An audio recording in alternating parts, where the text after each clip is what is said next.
വാമോളെ. ആരായത്? ഞാൻ സ്വപ്നം കാണുകയൊന്നും അല്ലല്ലോ. എന്റെ കൊച്ചുമോള് മീനാക്ഷി തന്നെയാണല്ലോ ഇത്.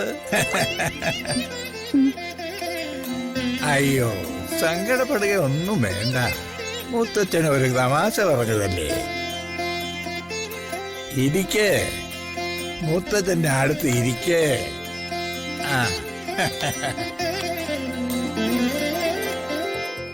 പിന്നെ എപ്പോ തോന്നി മുത്തച്ഛനെ ഒന്ന് കാണണമെന്ന്?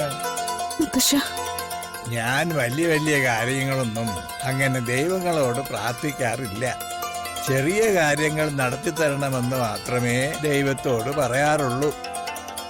പക്ഷേ ഈയിടെയായിട്ട് പ്രാർത്ഥിക്കുന്ന വലിയ കാര്യമാണ് എന്റെ മീനാക്ഷിയെ ഒന്ന് കാണാൻ പറ്റണേന്ന്. എന്തായാലും ദൈവം അതിന്ന് നടത്തി തന്നു. ദൈവത്തിന് നന്ദി. ചെമ്പകമംഗലത്ത് വന്ന് മോളെ കാണാൻ പറ്റാഞ്ഞിട്ടല്ല. നല്ലവളിൽ നല്ലവളായ ഒരു മകൾ എനിക്കുള്ളപ്പോ അവിടെ വരാൻ എനിക്കൊരു മടി. അതൊക്കെ പോട്ടെ, അതെന്റെ ദുർവിധി. പിന്നെ എന്തൊക്കെയുണ്ട് മോളെ വിശേഷം? എനിക്ക് വിശേഷമൊന്നുമില്ല മുത്തശ്ശ. മുത്തശ്ശനിപ്പോ എങ്ങനെയുണ്ട്? വേദനയൊക്കെ ഉണ്ടോ? വേദനയോ? എനിക്കോ? എന്തിന്? അല്ല, മുത്തശ്ശന് അസുഖം കൂടുതലാണെന്ന് വല്യമ്മ പറഞ്ഞു. അല്ല, അവൾ എന്താ പറഞ്ഞത്? മുത്തശ്ശന് അറ്റാക്ക് ഉണ്ടായതിനു ശേഷം. എന്താ മുത്തശ്ശ? ഓ, ഹാർട്ട് അറ്റാക്ക്.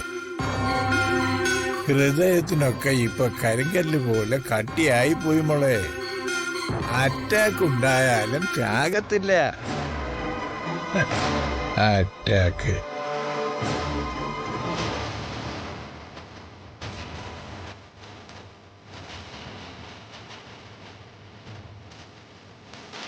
മോളെ, കുഞ്ഞു കരയുന്നു. വേഗം ചെയ്ത കുഞ്ഞിനെ എടുക്ക്. ഞാനിപ്പോ വരാം മുത്തശ്ശ.